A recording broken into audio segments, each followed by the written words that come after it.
Hello everyone, this is Julian from Kanen Coffee, and today we have a Pavoni professional with us in the shop. And I came in for a tune-up and a few other things, but we're just going to quickly test the machine by putting this portafilter in. Going to get our cup, use this one here,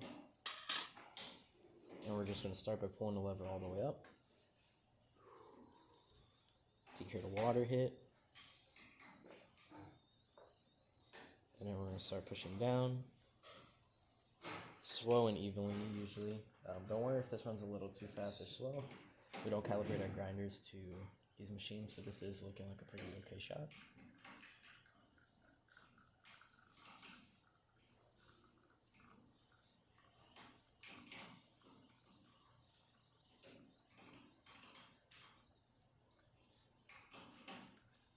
As a shot frame, usually you want to leave the portafilter in there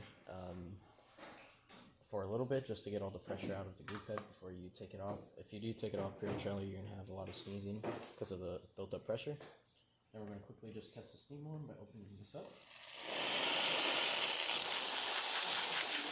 And as you can see, working really well. And we're just going to close this real quick. And that's about it for this repair. If you like this video or any of other repairs on our channel, leave a like, subscribe, and hit the bell. Thanks for watching.